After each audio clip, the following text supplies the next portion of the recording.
किसानों का उदाहरण हमारे सामने है। एक साल बाद किसानों के 600 किसानों की जान लेने वाली ये सरकार माफी मांगती है कि हमसे गलती हो गई। ये चल क्या रहा है? आज देश की जो शिक्षा नीति है वो भगवा की आंख से देखी जा रही है। सड़क के बाहर आवाज उठाओ तो एफआईआर, संसद के अंदर आवाज उठाओ तो सस्पेंड।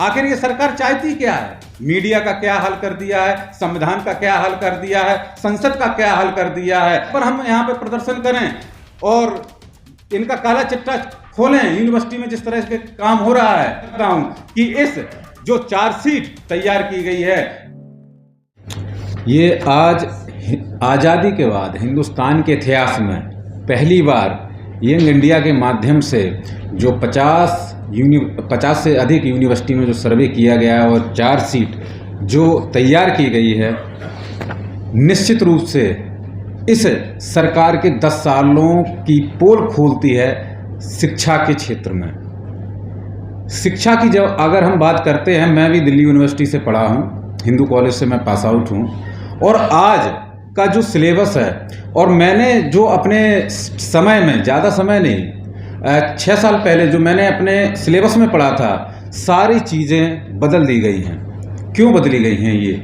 इतिहास कितनी बार बदला जाता है? इतिहास सभी सब्जेक्टों में माना जाता है कि एक ही जो प्रमाणिक अगर कुछ है तो वो इतिहास है, और जो ऐतिहासिक घटनाएं घट चुकी हैं वो झूठी नहीं होती।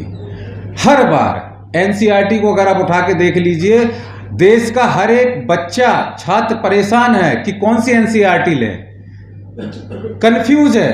2019 की लें कि 2020 की लें, 2021 की लें, 2022 की लें, ओल्ड लें, न्यू लें या लेटेस्ट एडिशन में लें। ये चल क्या रहा है? आज देश की जो शिक्षा नीति है वो भगवा की आंख से देखी जा रही है, भगवा की आंख से बनाई जा रही है और भगवा की आंख से लागू की जा रही है। इसमें जितने भी इस भगवा के चक्र में, इस भगवा के फ्रेम में जितने भी प्रोफेसर आ जाते हैं, उनके विचारों को मर दिया जाता है, और बाकी चाहे वो किसी भी कौम का, चाहे वो किसी भी विचारधारा का जो प्रोफेसर रहा है, जिसने इतिहास को अपने 60 साल के अनुभव के बाद लिखा है, और जितने भी हमारे ऐतिहासिक ग्रंथ हैं, उन सबको आज जो है लाइब्रेरी के कोने कोने में डाल दिया गया है। और अगर आप, जब हम इतिहास की बात करते हैं, तो जहाँ जहाँ जो हमारे संस्कृति को एक मजबूती देने वाली जितनी भी विषय वस्तुएं हैं, सबका भगवाकरण कर दिया गया है। राष्ट्रीय शिक्षा नीति किसी भी देश के युवाओं को राष्ट्र निर्माण के लिए तैयार करने की नीति होती है, और आज राष्ट्रीय शिक्षा नीति पूरी की पूरी पूंजीकरण को कैसे विश्वविद्यालय में निर्माण किया जाए, ये जो आप देखेंगे हायर एजुकेशन फंड सिस्टम, अगर सरकार केंद्रीय विश्वविद्यालयों को फंड नहीं दे रही है तो क्वेश्चन आता है कि ये फंड फिर कौन दे रहा है? आज इस फंड के लिए अडानी को लाया गया है, और अडानी तभी देश के सभी विश्वविद्यालयों का निजीकरण किया जा रहा है, और वो इसलिए किया जा रहा है, सभी वाइस चांसलर को बोल के आप टेंशन न लो, आपकी व्यवस्था हमने कर दी है। ये पैसा कहां से आ रहा है? अगर सरकार इस पैसे को नहीं दे रही है तो मैं आज सरकार से पूछना चाहता हूं कि इसका पैसा कहां से आ रहा है? अगर ये पैसा अडानी का है तो आप अडानी से पैसा क्यों ले रहे हो? लोन सिस्टम, क्रेडिट सिस्टम यदि देश के विश्वविद्यालयों में, स्कूलों, कॉलेजों में लागू किया जाएगा तो न केवल शिक्षा नीति विकलांग होगी, बल्कि पूरा जो देश का छात्र जो राष्ट्र निर्माण में अपनी भागीदारी दे रहा है, वो भी अपने भविष्य को विकलांग कर लेगा। मैंने 4000 रुपये में एडमिशन लिया था, और आज मेरे जो भी जूनियर्स हैं वो बताते हैं कि 35-35, 40-40 हज़ार में फीस चल रही है, एक साल की, 6-6 महीने की। और ऐसे सेल्फ फाइनेंस कोर्स ला दिए गए हैं, एक गरीब किसान, मजदूर और आदिवासी का तो बच्चा उसमें पढ़ ही नहीं सकता, क्योंकि उनकी फीस ही स्टार्ट होती है 40 हज़ार से। और ये मैं बात कर रहा हूँ केंद्रीय विश्वविद्यालयों की देश के। आज इस चार्जशीट में जितने भी एक छात्र के शिक्षा से संबंधित जितने भी प्रॉब्लम्स हैं, उनका न केवल समाधान है, बल्कि ये पोल भी खोलने वाला एक चार्जशीट है कि 10 साल में जिन करोड़ों छात्रों ने, नौजवानों ने, युवाओं ने इस सरकार को चुना था, उस सरकार ने इस छात्रों के साथ क्या किया। दूसरी बात, जब हम शिक्षा के क्षेत्र में विकास की बात करते हैं तो हमारे देश के प्रधानमंत्री कहीं बोल रहे थे कि भारत एक ऐसा देश है जहां हर महीने यूनिवर्सिटी खुलती है। मैं पूछना चाहता हूं कि कितनी यूनिवर्सिटी सरकार ने खोली है? एक विश्वविद्यालय बता दीजिए, और आप ये भी बता दीजिए कि कितने विश्वविद्यालय आपने बेचे हैं। मैं आम आदमी पार्टी की छात्र इकाई CYSS से हूं, जिसने दिल्ली में स्कूल खोलने का काम किया, सरकारी स्कूलों को प्राइवेट स्कूलों में बदलने का काम किया। ऐसी शिक्षा क्रांति को जो लाई पार्टी, जिसके नेता लाए, उनको जेल में डाल रहे हैं। ना हम शिक्षा में काम करेंगे, ना हम स्कूल बनाएंगे, ना हम विश्वविद्यालय बनाएंगे, लेकिन जो स्कूल विश्वविद्यालय को एक नंबर बनाएगा देश में, उन लोगों को हम जेल में डालेंगे। और इसके विरोध में जब हम आवाज उठाते हैं, देश के युवा, करोड़ों युवा जब आवाज उठाते हैं, सड़क पर आवाज उठाओ तो FIR। मैं दावे के साथ कह सकता हूं, हमारे जितने भी यहाँ पे साथी हैं, जो सभी छात्र संगठनों के, अपने अपने छात्र संगठनों के राष्ट्रीय प्रतिनिधि हैं, सब पर 3-3, 4-4 FIR होगी। मेरे ऊपर खुद 4-5 FIR है, और समझ में ही नहीं आता है कहां पे FIR हुई है। जंतर मंतर पर FIR हुई है, जहां पे सुप्रीम कोर्ट का निर्देश है कि यदि आप लोकतांत्रिक तरीके से कोई प्रदर्शन करना चाहते हैं तो आप वहां पर कर सकते हैं। लोकतंत्र के मंदिर जंतर मंतर पर भी FIR दर्ज हो रही है। सड़क के बाहर आवाज उठाओ तो FIR, संसद के अंदर आवाज उठाओ तो सस्पेंड। आखिर ये सरकार चाहती क्या है? फिर अंग्रेजों का राज और आज जो आजादी के बाद जो देश है, इसमें अंतर क्या रह गया है? आज किसान दिल्ली नहीं आ सकते, पूरे सड़कों पर कीलें बिछा दी गई हैं, जैसे दुश्मन आक्रमण करने वाला हो। ये सरकार सिर्फ और सिर्फ संविधान को अपनी जेब में रखकर, जितनी संवैधानिक संस्थाएं हैं, CBI और ED के माध्यम से ये सरकार अपनी सांसें ले रही है। और इस जो 1 लाख छात्रों ने, मैं सलाम करता हूं, मुझे प्रसन्नजीत जी बता रहे थे कि जब दिल्ली विश्वविद्यालय के आर्ट फैकल्टी में ये सर्वे करा रहे थे, तो वहां पर ABP के गुंडे आए, उन्होंने उस बैलेट बॉक्स में पानी डालने का काम किया कि किसी भी तरीके से ये मीडिया के पास ना चला जाए। और मैं आप लोगों को भी सलाम करता हूं कि आप लोग आज इस तानाशाही सरकार के जो हम लोग प्रेस कॉन्फ्रेंस कर रहे हैं राष्ट्रीय शिक्षा के क्षेत्र में, आप उसको कवर कर रहे हैं।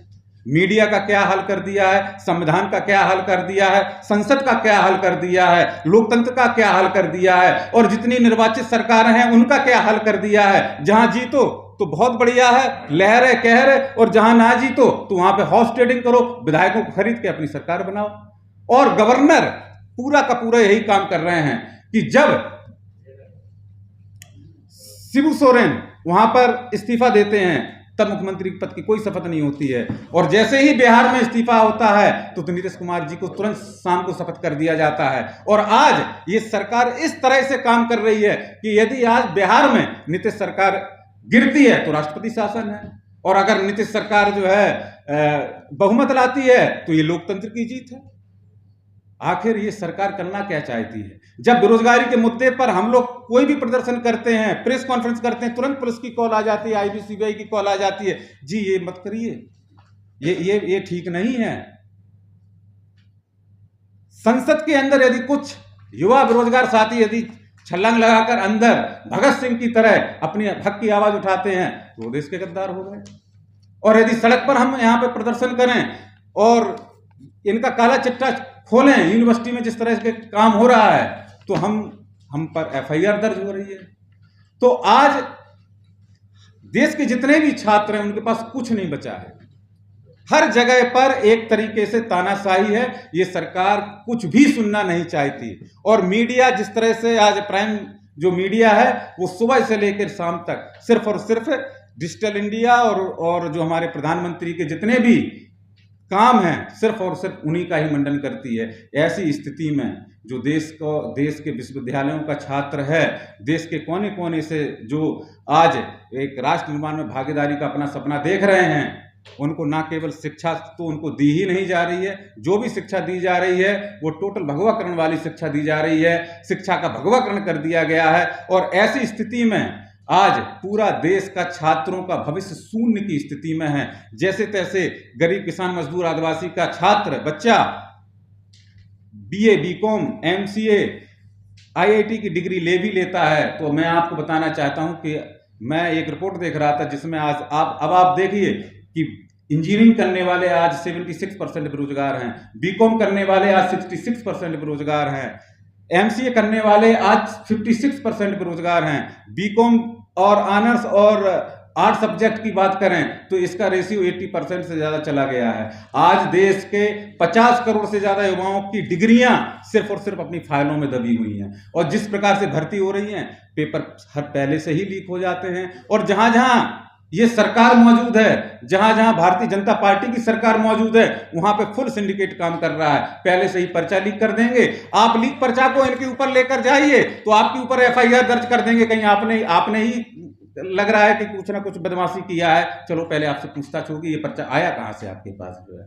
आज दहशत में, संगीनों के साये में, तानाशाही के नीचे आज पूरा देश, ना केवल हम छात्रों की बात नहीं कर रहे हैं, किसानों का उदाहरण हमारे सामने है। 1 साल बाद किसानों के 600 किसानों की जान लेने वाली ये सरकार माफी मांगती है कि हमसे गलती हो गई, और जो उन्होंने एमएसपी का वादा किया था वो अभी तक फाइलों में खो गया है, क्योंकि ये सरकार ना राष्ट्र को निर्माण करने वाली सरकार है, ये सिर्फ राष्ट्र को बेचने वाली सरकार है।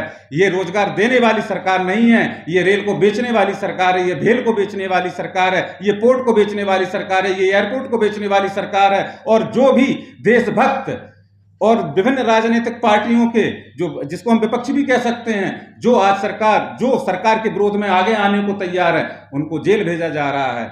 और जो स्कूल शिक्षाओं विश्वविद्यालयों में जो एक क्रांति कर रहे हैं आजादी के बाद, उनको भी जेल भेजा जा रहा है। जैसे मनीष सिसोदिया जी को हम देख सकते हैं, जिन्होंने दिल्ली में, यदि आप लोग एक बार दिल्ली के सरकारी स्कूल देखें तो आपको हिंदुस्तान में प्राइवेट स्कूल भी फीके पड़ने लगेंगे, जो ऐसे ऐसे स्कूल हमारे इन देशभक्तों ने बनाए हैं। तो आज इस समस्या का समाधान क्या है? मैं आप लोगों के माध्यम से पूरे देश के करोड़ों छात्रों को आह्वान करता हूं कि इस जो चार्जशीट तैयार की गई है, इसको एक बार आप जरूर पढ़ें। सोशल मीडिया पर ये सारी चार्जशीट आप लोगों के बीच में रखी जा रही है, इसको पढ़ें और इसका जवाब 2024 के इलेक्शन में जरूर दें, क्योंकि हमारे पास बस एक मौका है। यदि हमने इस मौके का फायदा लिया, इस अवसर को हमने लिया, तो निश्चित रूप से जो 2024 के बाद जो सरकार आएगी, हमें वो राष्ट्रीय शिक्षा नीति मिलेगी जिसका सपना महात्मा गांधी ने देखा था, जिसका सपना भगत सिंह ने देखा था, जिसका सपना अंबेडकर ने देखा था। Thank you. खबरों में बने रहने के लिए फोरम 4 को सब्सक्राइब करें और नोटिफिकेशन पाने के लिए बेल आइकन दबाएं।